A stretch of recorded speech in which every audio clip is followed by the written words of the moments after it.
तो ट्रांसफार्मर में ब्रीदर क्यों लगाया जाता है? सबसे पहला क्वेश्चन है कि ट्रांसफार्मर में ब्रीदर हम लोग क्यों लगाते हैं? तो एटमॉस्फेरिक जो नमी होती है, वायुमंडल में उपस्थित नमी, वो कंजर्वेटर टैंक से जुड़ा होता है। ब्रीदर जो होता है कंजर्वेटर टैंक से जुड़ा होता है, और कंजर्वेटर टैंक से जुड़ा ब्रीदर में ही सिलिका जेल को रखा जाता है। और सिलिका जेल प्रयुक्त होता है नमी को सोखने के लिए, ताकि जो ब्रीदर से जो हवा जाता है, जो कंजर्वेटर टैंक होता है वो हाफ भरा होता है, ताकि जो टैंक का तेल है जो गर्मी के कारण एक्सपेंड हो और ठंडी के कारण नीचे आए। तो इसको हाफ भरा ही रखा जाता है। और इसमें जो हवा होता है, ये हवा जब गर्म होता है तो इसी के कारण बाहर निकलता है, ठंडा होता है तो इससे हवा को अवशोष करता है। तो दोनों रीजन में इसका ब्रीदर में जो हवा बाहर से एटमॉस्फेयर से जो खींची जाती है, उसके नमी को रोकने के लिए ही सिलिका जेल का प्रयोग किया जाता है।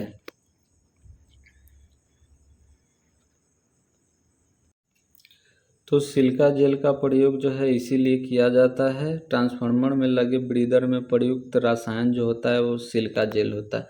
सिलिका जेल का 3 कलर होता है, ब्लू, वायलेट और गुलाबी, पिंक। ठीक है, ब्लू अर्थात नीला, वायलेट बैगनी, पिंक गुलाबी। अब ये तीनों रंग क्या है, कलर क्या है और इसका क्या शर्त है? ट्रांसफार्मर में जब लगाया जाता है, जब फर्स्ट टाइम सिलिका जेल रखा जाता है तो उसका कलर ब्लू होता है। जब वो मॉइस्चर को ऑब्जर्व करता है तो हाफ मॉइस्चर ऑब्जर्व होने पर उसका कलर वायलेट हो जाता है। जब पूर्ण रूप से वो मॉइस्चर ऑब्जर्व कर लेता है, यानी कि इसके बाद अब ये मॉइस्चर ऑब्जर्व नहीं कर सकता है, तो उस शर्त में इसका फाइनल रंग जो होता है वो कैसा हो जाता है? पिंक, यानी कि गुलाबी। और गुलाबी होने के बाद अब हम सिलिका जेल को क्या करते हैं कि एक टेम्परेचर पे सिलिका जेल को किसी भी पात्र में रख करके इसको गर्म करते हैं, तो ये फिर से अपने पहले वाले कलर यानी ब्लू कलर में आ जाती है। तो ये काफ़ी इम्पोर्टेंट क्वेश्चन है कि सिलिका जेल का कलर चेंजिंग कैसा है? ब्लू से वायलेट एंड पिंक। तो दोस्तों DMRC में ये क्वेश्चन आया था कि जब आधा मॉइस्चर सोखती है तो उसका रंग कैसा होता है सिलिका जेल का। नेक्स्ट क्वेश्चन पे चलते हैं। ट्रांसफार्मर में अधिकतम भार की सीमा निर्धारित होती है किसके द्वारा?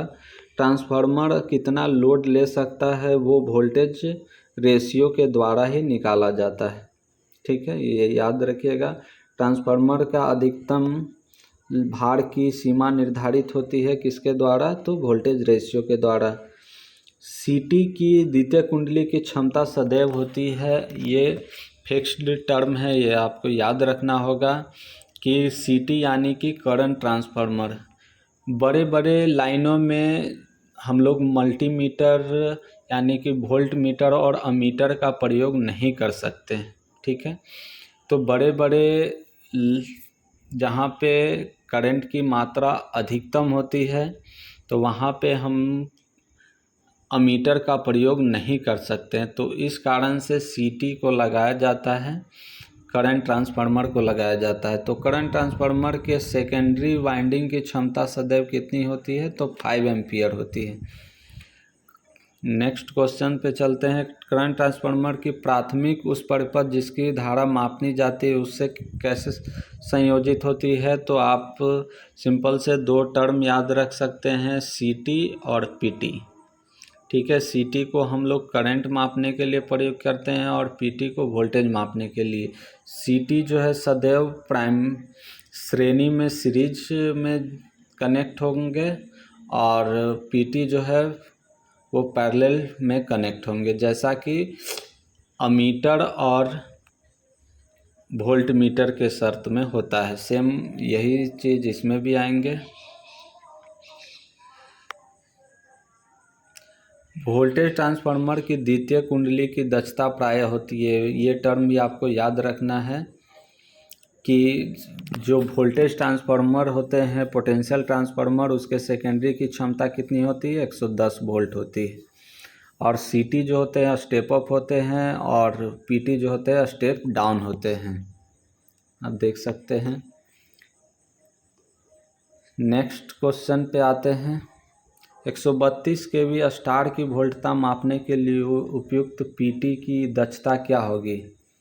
तो चूँकि अभी हमने बताया 132 केवी यानी कि 000 और सेकेंड, चूँकि इसका मापना है वोल्टता, तो वोल्टता के सेकेंडरी में कितना वोल्टेज होता है?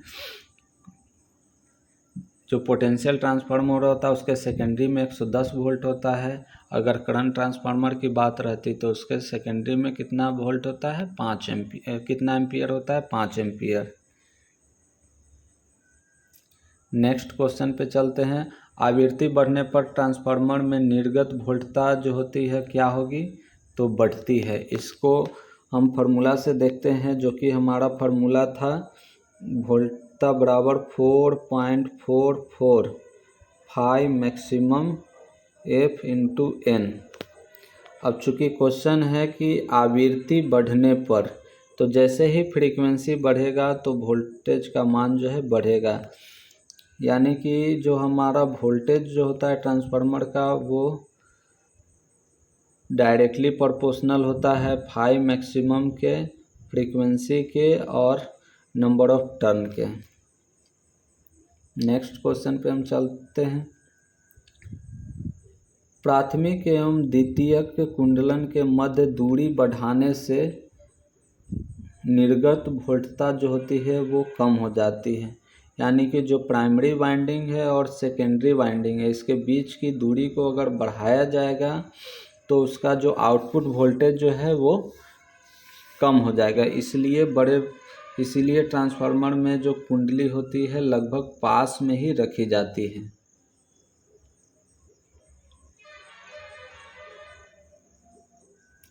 नेक्स्ट क्वेश्चन पे हम बात करते हैं। डिस्ट्रीब्यूशन ट्रांसफार्मर कैसा होता है? तो डिस्ट्रीब्यूशन ट्रांसफार्मर जो होता है वो सदैव स्टेप डाउन होता है। डिस्ट्रीब्यूशन का मतलब है जैसे हमारे जो शहरों के लाइट होते हैं, जैसे 132, 220 ओब्लिक 132 ओब्लिक 33 ओब्लिक 11 केवी। तो ये 220 और 132 केवी से 33/11 केवी, जो भी सब स्टेशन जो होते हैं इलेक्ट्रिसिटी बोर्ड के, वो 33/11 केवी सब स्टेशन होते हैं, यानी कि वो 220 या 132 केवी को 33 केवी और 11 केवी में स्टेप डाउन करते हैं, यानी कि जो ये डिस्ट्रीब्यूशन ट्रांसफार्मर के रूप में प्रयोग किया जाता है। तो डिस्ट्रीब्यूशन ट्रांसफार्मर जो होते हैं वो सदैव स्टेप डाउन ट्रांसफार्मर होते हैं।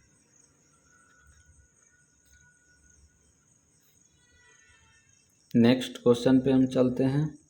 सेल टाइप ट्रांसफार्मर प्रायः होते हैं। तो सेल टाइप ट्रांसफार्मर में चुंबकीय फ्लक्स लीकेज जो होता है कम होता है और 2 मैग्नेटिक पथ होते हैं। इसमें मैग्नेटिक पथों की संख्या कितना होता है? 2 होता है और इसमें चुंबकीय फ्लक्स जो होता है उसका लीकेज कम होता है।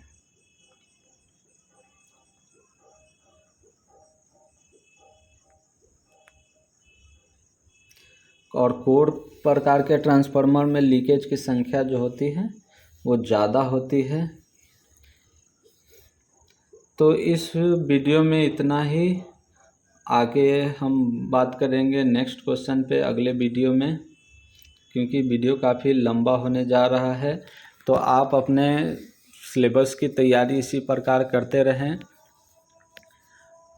ट्रांसफार्मर से आप जितना हो सके उतना क्वेश्चन की प्रैक्टिस करें। सभी जितने भी जेई और आईटीआई पे जितने भी एग्ज़ाम हुए हैं उनके सारे पेपर के आप क्वेश्चन को देखें और उससे तैयारी करें। और जो हमने टेक्निकल बुक सजेस्ट किया था आप उस बुक से पढ़ सकते हैं और आप अच्छे से तैयारी कीजिए। अगर हमारा ये सीरीज अच्छा लगता है, आप लोग सपोर्ट करते हैं, तो हम इस सीरीज को कंटिन्यू रखेंगे और जिस जिस चैप्टर को हम कवर करेंगे कोशिश करेंगे आपके लिए कि वो चैप्टर अच्छे से कवर हो, हर एक क्वेश्चन को डील करें आपके साथ।